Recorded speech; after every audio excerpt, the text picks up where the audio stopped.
Hello, family. Welcome back to African Tales by Timi. Please subscribe, leave us a like, and share this story with your friends and loved ones. It means the world to us. Don't forget to turn on the notification bell so you never miss another powerful story. Now sit back and relax as we dive into today's tale of dignity, humiliation, and unexpected justice. Dust clung to the morning air like an omen as Adaeze stepped barefoot into Greyline Microfinance. Her patched cardigan pulled tight against her body, not for warmth, but for dignity. And the silence that followed her entry was sharper than any insult. The marble floor beneath her feet felt like ice, each step echoing through a room where heels clicked like hammers of judgment and polished leather shoes glimmered like trophies of belonging. She kept her chin steady, though she heard the murmurs rise like mosquitoes at dusk. "Is she lost?" whispered one voice, loud enough to sting, while another snickered, "Maybe it's casual Friday for the poor." But Adaeze, daughter of a market woman who sold vegetables by the roadside and who had taught her that a river that forgets its source will dry up, walked as if those words stitched her skin. She had not eaten since the night before, having given the last of the rice to her younger brother, yet hunger did not bend her back. She had stayed awake under the flickering bulb in her corridor, sketching numbers on the margin of her notebook, building models with cracked pencils, whispering to herself the answer she prayed someone would finally hear. The lobby receptionist glanced at her once, lips parting as if to ask her to leave, but then returned to her screen, muttering the candidate should wait. Adaeze sat in the corner, the fabric of her skirt brushing against her rough knees, notebook in hand like a talisman. Around her, men adjusted cufflinks, and women flipped through tablets with manicured fingers, all wearing perfume that smelled of money, confidence, and rooms she had never entered. They laughed, tossing words back and forth like coins in a game she was not invited to play. But Adaeze kept writing, her pen scraping the paper with the quiet fury of someone who knew that sometimes the mind is sharper when the stomach is empty.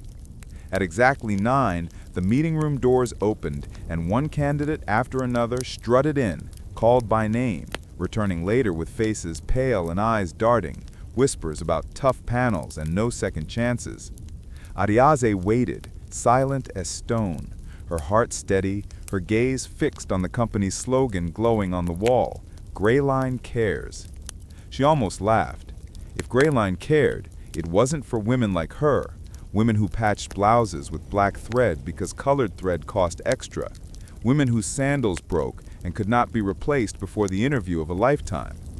Still, she carried herself with a strange dignity, her silence louder than the mockery surrounding her, until the mocking sharpened into cruelty.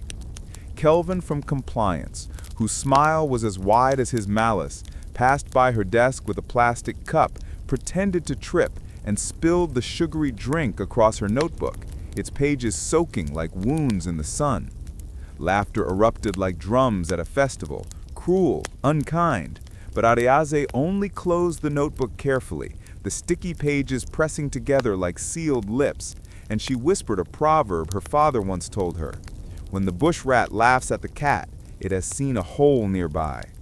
She knew her hole was not in escape, but in endurance.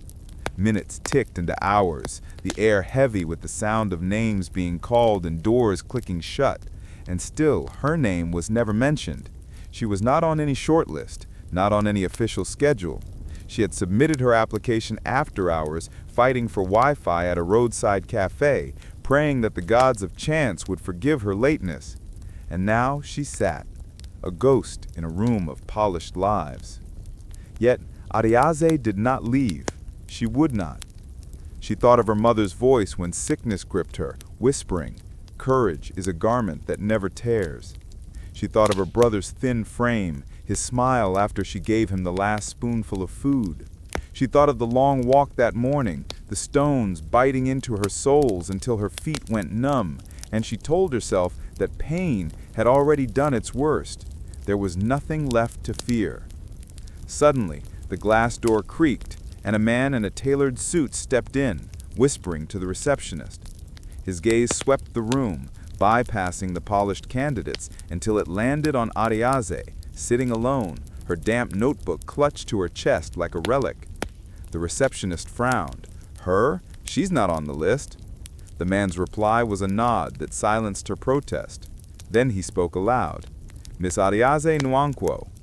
Heads turned. Mockery rippled again, but this time it was edged with disbelief. Kelvin chuckled. Her? Barefoot? But the man was already holding the door open, waiting for her. Adaeze rose, slow and steady, each step across the carpet echoing like a drumbeat of defiance, and though her feet were naked, her dignity walked taller than anyone in that room. The door shut softly behind Adaeze, and at once the temperature of the world shifted. The waiting room's buzz of whispers and smirks was replaced by the heavy silence of power. The interview chamber stretched like a courtroom, a long mahogany table gleaming under sterile light, 6 panelists seated in rigid lines, eyes sharp as daggers. But it was not their gazes that made the air heavy. It was the man at the head, a presence wrapped in authority like a second skin. Alexander Dyke, billionaire investor and new majority owner, sat with his charcoal suit unbuttoned at the collar, his expression unreadable, but his stillness louder than thunder. Adaeze walked forward, her bare feet whispering against the polished tiles, each step sounding like defiance wrapped in humility. A woman with a tight bun and a voice honed for criticism gestured to a lone chair placed away from the table, the distance deliberate, as if to remind her she did not belong. Sit, the woman said. Adaeze lowered herself carefully, her notebook still clutched like a shield, her back straight, her eyes steady. The panel deployed their silence like a weapon, waiting for her to fidget, to crack, to fill the void with nervous chatter. But Adaeze knew this trick. She had read about it under flickering corridor light, and so she simply breathed, watching them as if the silence belonged to her. Finally, Alexander spoke, his voice smooth but weighted with command. Tell me your name. Adaeze Nwankwo, she said, her voice carrying despite its softness. He leaned forward, fingers steepled. You came here barefoot. A chuckle rippled down the table. The man in suspenders smirked, muttering under his breath, No kidding. Alexander's eyes cut to him, and the laughter withered. Yes, sir, Adaeze replied. The bun-haired woman raised her brow, a blade disguised as curiosity. No shame in that? None, Adaeze answered without hesitation. Why not? Alexander asked, still watching her like she was a puzzle he meant to solve. She met his gaze without flinching. Because shoes don't make a mind sharper. They don't make answers more correct, and they don't change how hard someone has worked to be here. The room shifted, unease flickering across faces used to submission. Alexander's mouth twitched, the faintest ghost of a smile, and the questioning began. Rapid fire. Where do you see the microfinance sector in 5 years? How would you explain our Q2 losses? What is your strategy to retain mid-market traders in volatile seasons? Each question flew like an arrow, but Adayese's answers came steady, precise. She spoke of market cycles she had seen with her own mother, of repayment struggles timed around school fees, of the need for culturally rooted reminders in Pidgin and Yoruba. She didn't recite theory. She explained reality, weaving data with lived truth, her voice calm as if hunger had trained her to measure every word. The man in suspenders stopped smirking, his pen stilled mid-doodle. The woman with glasses leaned forward, scribbling notes. Even the bun-haired woman's pen clicked slower now, no longer triumphant, but uneasy. Only Alexander remained motionless, his eyes locked on her like a mirror testing what it reflected.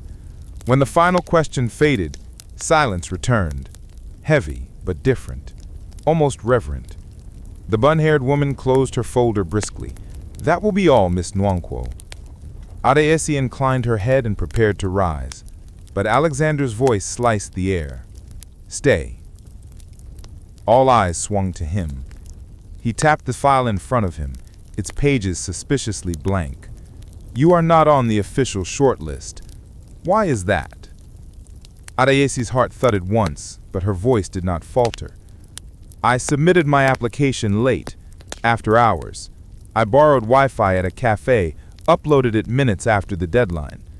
By the time it registered, the list had closed, but I came anyway, because I knew if someone read it, really read it, they would want to hear me speak.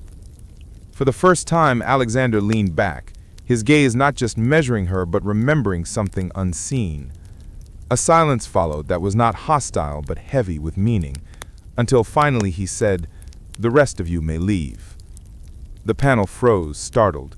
The bun-haired woman stammered, "Sir?" "I said leave," he repeated, softer but sharper. Chairs scraped, papers shuffled, reluctant footsteps retreated. In moments the room was empty except for Alexander and Adaeze. He stood, walked to the window where Lagos stretched in heat and noise below, and spoke without turning. "When I was 17, I sold my mother's wedding ring to pay an application fee. She cried for a week, but I survived. Most people here don't know hunger, don't know what rejection tastes like." He faced her now, his expression stripped bare. "You walked in barefoot and didn't beg. You owned your space. That is rare." Adaeze met his eyes, steady as stone. "That space was mine."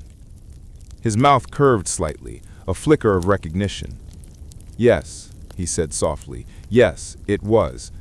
Then, after a pause, "Would you take a job offer from someone who doesn't care if you wear shoes?" Adaeze inhaled deeply, her voice trembling only on the edges.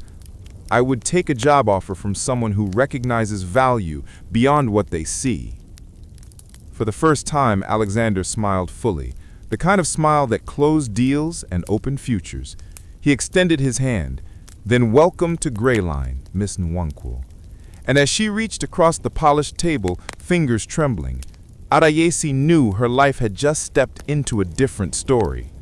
The office felt different the next morning, not because the walls had changed or the glass panels had softened, but because whispers moved like smoke through every corridor, curling around names and rumors, and Adaeze's name was suddenly one of them.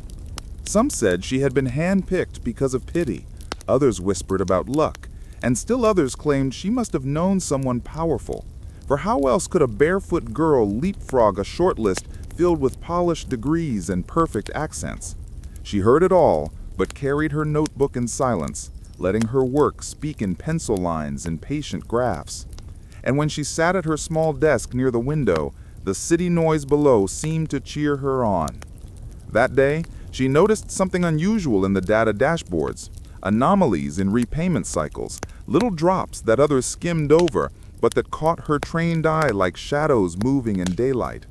She printed the sheets, highlighted trends, and drafted a simple proposal: synchronize repayments with life's real demands, align grace periods with school terms, and introduce reminders in local dialects so clients did not feel the weight of foreign words. She slipped the document to her manager, Neil, with a polite note: "Might improve ROI." He skimmed it briefly, muttered something non-committal, and walked off, leaving Adaeze to swallow her disappointment. But the very next morning, she saw her own graph projected in the team briefing, initials still at the corner of the file name. A hush fell in the room, and though no credit was given, Adaeze's chest warmed with the quiet satisfaction of proof. Yet the culture she had walked into still carried the stench of cruelty. Kelvin returned from his suspension early, smirking as though invincible, and in the break room he muttered just loud enough for her to hear, "Charity case won't last a month." Joyce, demoted but unbroken in pride, tossed files on her desk with the grace of a queen in exile, whispering to another colleague that Adaeze was just an experiment that would collapse. But Adaeze remembered her mother's words: "The moon moves silently, yet it commands the tide." So she worked silently, night stretching into dawn, filling her notebook with ideas, questions, and strategies. She began staying behind after hours, the office emptied of chatter, the hum of the air conditioning and the distant murmur of Lagos nightlife her only company. One evening, long after the others had gone, She was bent over her laptop when the elevator chimed, and Alexander Dyke stepped in, jacket folded over one arm, tie loosened, eyes shadowed by the fatigue of a man who carried cities on his shoulders. For a moment, he simply stood by her desk, studying her, then asked quietly, "Burning the midnight oil?" She straightened, nodding. "Yes, sir." His gaze softened, the edge of command briefly replaced with something more human. "You don't have to prove anything to me anymore." She met his eyes steadily. "I'm not proving it to you. I'm proving it to myself." For the first time, he smiled, not the tight smile of boardrooms, but something warmer, like recognition.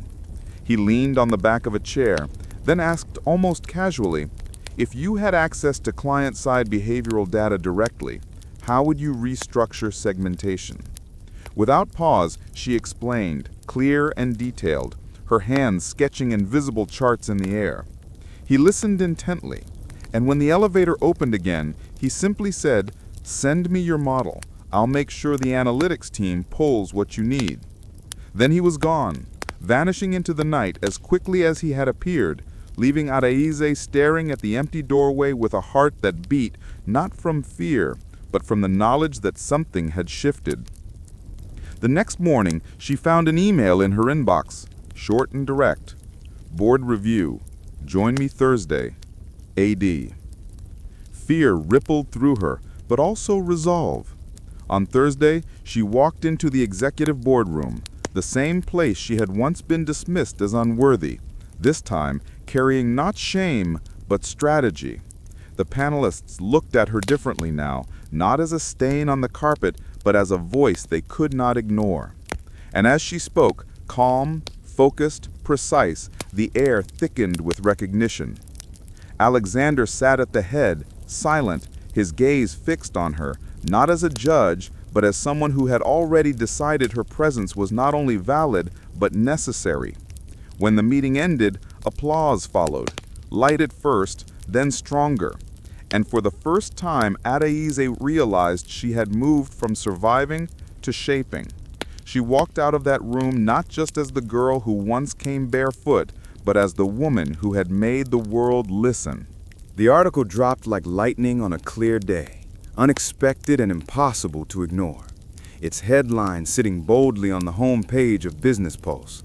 Barefoot Genius, how a CEO found brilliance where no one was looking.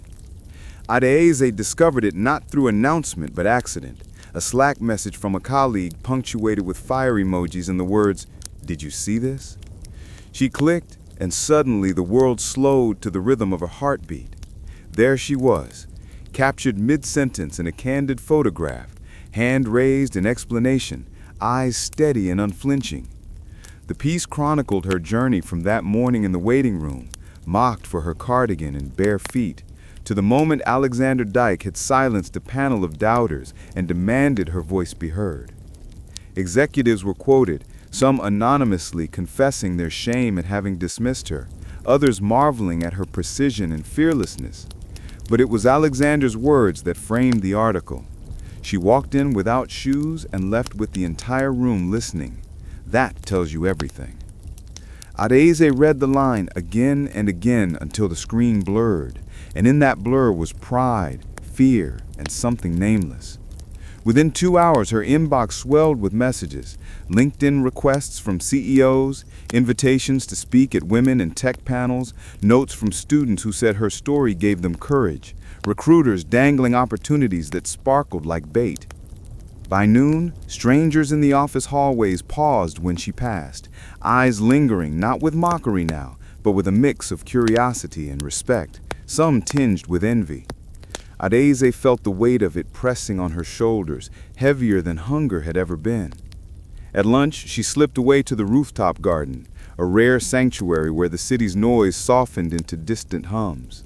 There, with the skyline burning under afternoon sun, she sat quietly until footsteps approached.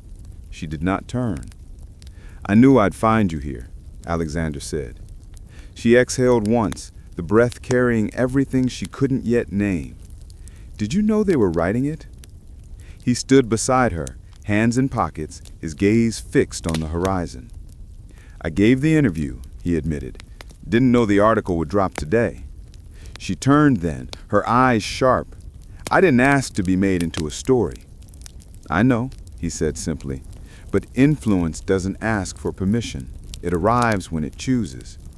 She went quiet, staring at the city below. Now they're watching, she whispered. He nodded. They are. They'll expect perfection. They will, he agreed. And if I fail? For the first time his voice hardened, the weight of his own scars lacing each word. You won't. But if you do, you'll do it with integrity. And then you'll rise again, because that is what people like us do. She turned to him, stunned by the rawness of his conviction. People like us? He finally looked at her, his expression stripped of corporate polish, revealing the man behind the myth. Do you think I don't remember what it feels like to be the outsider? My first investment came from selling stolen phone batteries in Lagos traffic. Investors laughed at my accent, dismissed my pitch. For years I was inconvenient, not visionary. They only call you a genius after you survive their disbelief. Adaeze blinked, absorbing the confession like fire warming stone. The wind shifted, brushing her hair from her face. Do you really believe I can lead? She asked softly. He didn't hesitate. I believe you can redefine what leadership means. A fragile laugh escaped her lips. I think I liked it better when no one knew me. He shook his head gently. You liked it better when no one expected anything. Now they do. But you don't owe them perfection, Adaeze. You owe them your truth, your work, your mind. The rest, let them figure out. She studied him, eyes narrowing with something new, a dawning awareness that the line between mentor and something deeper had begun to blur. That almost sounded like mentorship, she teased lightly. His mouth curved into a smirk. Don't get used to it. They both laughed then, real laughter that rang against the rooftop glass and softened the heaviness of the day. But as the sound faded, a new silence lingered between them, not hostile, not awkward, but heavy with unspoken recognition. He looked at her a second too long, and she noticed. Neither moved. Then he cleared his throat, retreating behind his usual calm. Let me know if you need anything this week. I've blocked time for our one-on-one Friday. She nodded. Thanks, Alex. He froze at the name, shorter, intimate, and though he didn't turn, she saw the ghost of a smile as he walked away. Alone again, Adaeze tilted her face to the sun, the article still buzzing across the city, her name suddenly loud in places she'd never entered. But in her heart, she whispered the same vow she had whispered as a barefoot girl in that waiting room. The boardroom on the 23rd floor was a place where voices usually rose like storms, where egos clashed in the battle of quarterly numbers. But that evening it was silent, except for the hum of the city pressing against the glass. The table bore the remnants of hours of debate, half-drunk coffee cups, wrinkled papers marked with red ink, a forgotten tie draped over the back of a chair. But Adaeze remained, standing by the wide window, arms folded, staring at the world below like it might yield answers if she only looked long enough. The city shimmered with restless lights, traffic moving like veins of fire, apartments blinking with stories of their own, and for the first time she realized hers was one of them, visible, exposed, unhidden. The door opened softly, and Alexander Dyke entered, jacket off, sleeves rolled up, the exhaustion of a man who carried empires etched into his features. "I thought you'd gone home," he said. Adaeze smiled faintly without turning. "I did. Then I came back."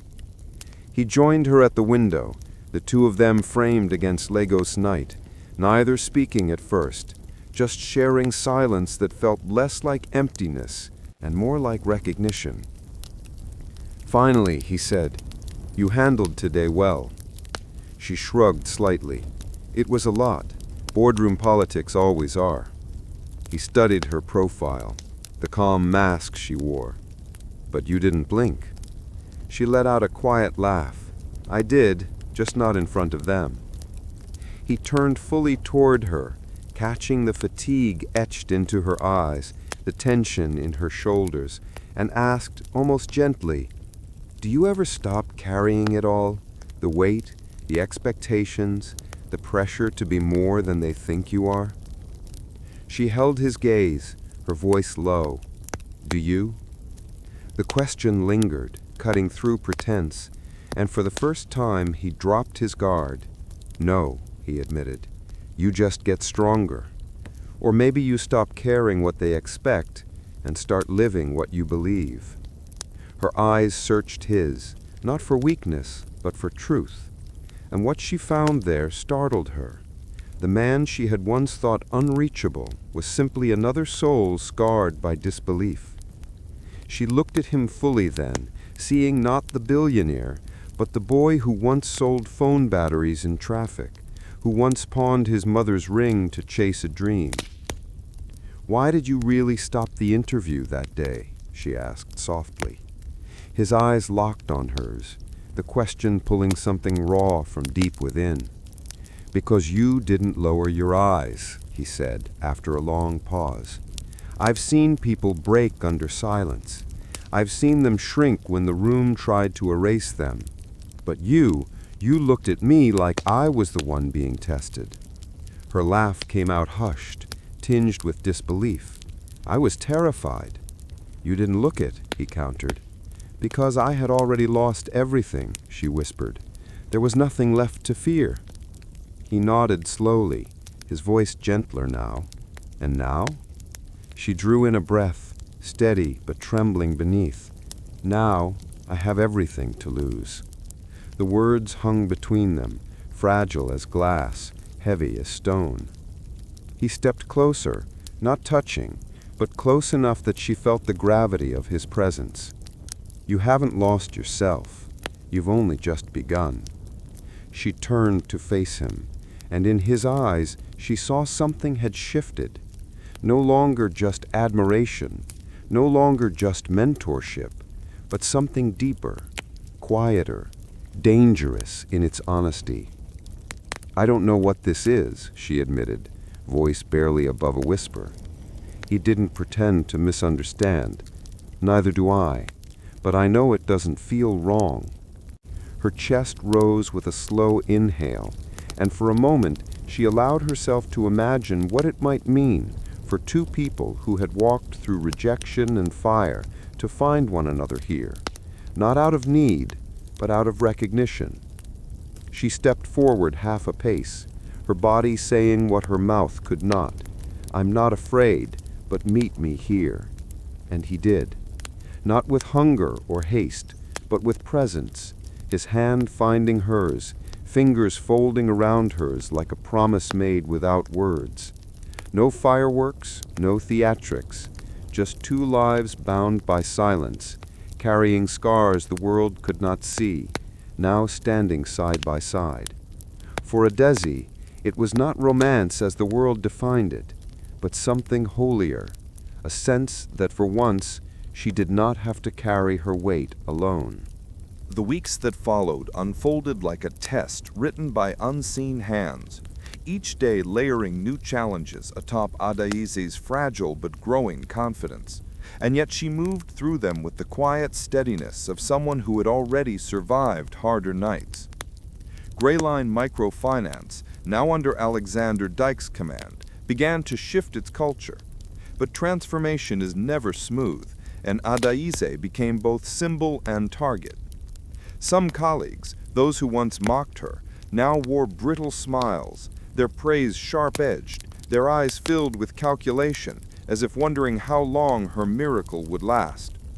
Others watched with unease, whispering about favoritism, about how a barefoot girl had somehow been handed power they had fought years to earn. In meetings, her suggestions were tested like fabric stretched to tearing, sometimes dismissed outright, only for Alexander to quietly back them days later, his presence reinforcing her credibility in ways she never asked for, but now relied upon. Her pilot program in Adaeze became her proving ground. She visited markets with Bimbo and Idris, standing under corrugated roofs as rain pounded like drums, listening to women explain how school fees stole their repayment schedules, how hospital bills shredded their dignity, how a single week of grace could mean survival instead of default. She recorded their words in her notebook, not as data points, but as lives written in ink. Every evening, she returned to the office, damp shoes in hand, typing until her fingers ached, building presentations that stitched together numbers with stories. The pilot numbers began to tell a truth impossible to ignore. Retention climbed steadily, complaints dipped, and trust blossomed in communities that had once seen Greyline as predator, not partner. But success bred enemies. Joyce, stripped of her managerial title, but still sharp as ever, cornered Adaeze one evening in the corridor, voice low, eyes venomous. "Don't think one lucky break makes you untouchable," she hissed. "This company chews through miracles." Adaeze looked at her calmly, replying only with a proverb her mother used. "The tree that bends with the wind does not break." She walked on, leaving Joyce trembling with anger. Still, Adaeze was not blind to the danger of being elevated too quickly. The attention gnawed at her, the articles still circulating, invitations flooding her inbox, strangers calling her inspiration when all she wanted was to do the work. One night, overwhelmed, she shut her laptop and went again to the rooftop garden, seeking the quiet refuge where the city's roar softened into something like prayer. Alexander found her there once more, this time without pretense, his voice roughened by exhaustion. "I warned you, influence doesn't wait for permission," he said. She turned, eyes weary. "And now it demands perfection." He shook his head. "Not perfection, truth. They can argue with your shoes, your accent, your cardigan. They cannot argue with truth." She swallowed, then asked the question that had haunted her.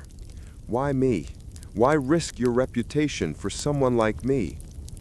He studied her for a long moment before answering. "Because someone should have done it for me.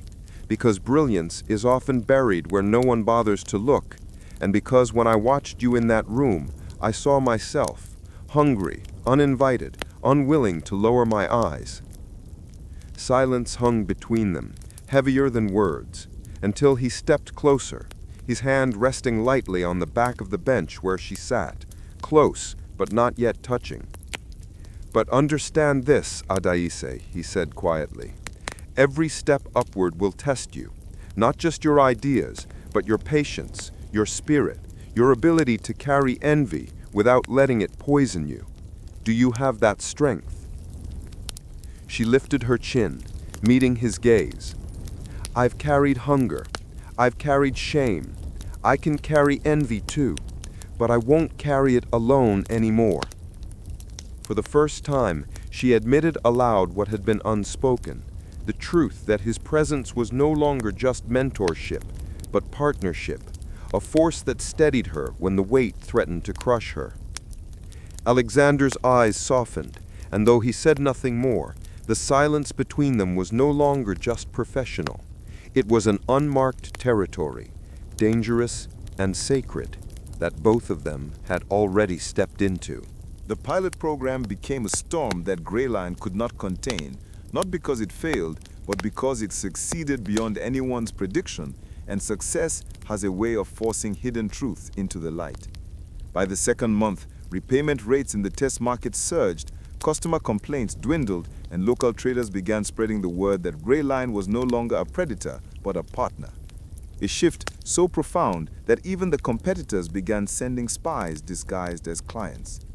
Adaeze, once dismissed as a charity case, now found herself the reluctant center of gravity, fielding questions from executives who had ignored her weeks earlier, and walking through corridors where whispers had transformed from mockery to grudging respect. Yet, she moved carefully, aware that pride could be a trap. Every time she presented results, she began with the voices of the market women, with stories of Mama Favor in Adaeze or Ibrahim the tailor in Mushin, anchoring her data in human lives so no one could accuse her of building castles in the air. Still, opposition brewed. Kelvin, fired but not forgotten, began spreading rumors outside the office, whispering to journalists about favoritism, about sleeping her way up, his bitterness feeding on shadows. Joyce, humbled by retraining but not broken, returned with a sharpened tongue, questioning Adaeze in meetings with pointed barbs, each challenge delivered with the precision of someone who had not forgiven.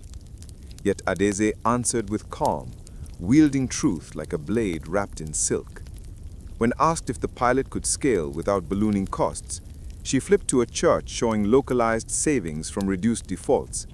When accused of cherry-picking data, she produced raw figures verified by independent auditors Alexander had quietly commissioned. Each time, the room quieted, not because her voice was loud, but because it was undeniable. Still, the pressure mounted. Invitations continued to pour in, universities wanting her on panels, nonprofits asking her to speak, media outlets craving interviews. She refused them all, focusing instead on her work, but the rejections only fed the myth, painting her as mysterious, untouchable, someone who preferred action to applause. Alexander noticed the strain, though he never said it directly. Instead, once a week, his assistant forwarded short notes. Good insight on loyalty tiers, keep going. Or, board review impressed, see you on Thursday's meeting. No exclamation marks, no empty flattery, just recognition, and to Adaeze, that was worth more than 100 standing ovations. Yet the distance between them, professional and unspoken personal, narrowed in ways neither could deny. Late one evening, after presenting her findings to the board, she lingered to pack her papers, only to find Alexander waiting by the elevator, tie loosened, jacket over his arm. They rode down together, silence heavy but charged, until he asked, almost idly, "How would you adjust segmentation if you had direct client-side behavioral data?" She answered on the spot, hands sketching models in the air, and when the doors opened, he looked at her with something that was no longer just professional admiration. "Send me your model. I'll make sure you get the data." That night, as she walked home, the city buzzing around her, Adaeze realized she was no longer the girl who prayed for a chance. She was a woman creating opportunities others now prayed to follow. But with growth came fear. Alone in her room, notebook open, she sometimes wondered if she was building too fast, if the foundation of her life could carry the weight of all that now rested on her shoulders. She thought of her mother, frail but proud, whispering prayers at night. She thought of her brother, now looking at her with eyes that saw possibility, not just survival. And then she thought of Alexander, his hands steady in boardrooms, his voice calm when storms brewed, his eyes holding unspoken recognition each time they lingered too long. For the first time, she asked herself not just what it meant to succeed, but what it meant to succeed beside him, and whether the world would let them walk that line without tearing it apart. The launch of the nationwide initiative came on a morning when the Lagos sky was the color of molten steel, heavy with rain clouds that threatened to burst. But inside Greyline's headquarters, the air hummed with anticipation. Executives, analysts, field agents, and even skeptical board members gathered in the grand conference hall where banners proclaimed the new direction, Greyline together, finance that listens. At the front stood Adaeze, no longer the girl mocked for her cardigan and bare feet, but a woman who carried herself with quiet authority, her plain black flats planted firmly on the polished stage, her notebook, now worn from countless nights, open before her like a trusted friend. She spoke not with theatrics, but with conviction, weaving charts with stories, showing how aligning repayments with school calendars, market cycles, and hospital emergencies had not only improved retention, but rebuilt trust. The audience leaned forward, captivated, not because her voice was loud, but because it was rooted in truth. Alexander sat in the front row, his gaze fixed on her, not as a savior claiming credit, but as a man witnessing someone rise fully into her own power. When she finished, the applause was thunderous, echoing off glass and steel, a sound that rolled through corridors that once held only whispers of mockery. Yet, even amid the applause, Adaze's eyes sought only one face, and when Alexander smiled, small and proud, she knew she had crossed a threshold no humiliation could erase. But the day was not without its shadows. Outside the building, journalists clamored for interviews, their microphones hungry for sound bites. Barefoot to boardroom, the girl who changed Greyline. Adaeze declined them all, slipping quietly to the rooftop garden once more, where the city sprawled beneath her like a restless animal. She breathed deeply, trying to remember the silence of the nights she once studied by a flickering bulb in a corridor. Footsteps approached, steady and familiar. Alexander joined her, hands in pockets, tie loosened, eyes carrying the same tired softness she had come to recognize.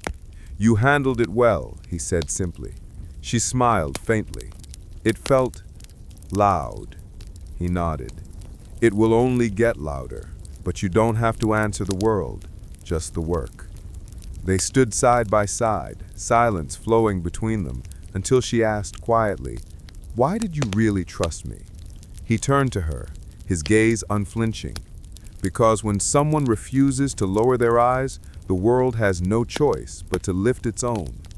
She looked down at her hands, remembering that first day, the sting of cold marble on her bare soles, the laughter of colleagues, the burn of shame she had swallowed whole. And then she looked at him, really looked at him, and realized that all along he had not rescued her, he had recognized her. "I don't want this to cost you your future," she whispered, the line between gratitude and something deeper trembling in her voice.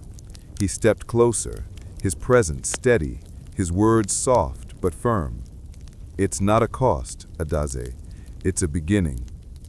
For a long moment, they stood in that charged silence, two people who had carried rejection, hunger, and shame, now carrying something new, hope wrapped in recognition, heavy but holy.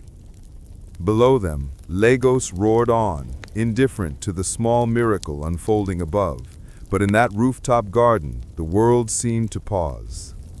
Weeks later, the program rolled out across 3 states, and success followed like sunrise. Traders in Kano quoted Adaze's name with gratitude. Mothers in Port Harcourt prayed blessings for Greyline, and analysts in Abuja studied her models with awe. Greyline, once a company mocked for exploitation, became a symbol of reform, and Adaze's fingerprints were on every line of the change. At home, her mother's health improved, her brother's schooling secured, and the old cardigan that once had been a weapon of mockery now hung by the door, not discarded, but honored, a relic of the path she had walked. In time, her story spread far beyond Nigeria, becoming a case study in business schools, a tale retold in villages where little girls whispered her name when they tied their hair back with rubber bands, preparing for battles of their own. And as she stood once more in the boardroom, now not as a guest, but as a leader, Adaeze realized the greatest change was not the applause, not the articles, not even the program's success. It was that she no longer feared silence. For when silence came, she filled it, not with apology, but with her truth, and the world listened. We have come to the end of this story, family. If this tale touched your heart, please give it a like and drop your thoughts in the comments. I love hearing from you. And if you haven't already, make sure to subscribe to African Tales by Timmy for more inspiring African stories filled with lessons, twists, and wisdom. Until next time, remember, dignity is priceless, and the world always listens when truth speaks.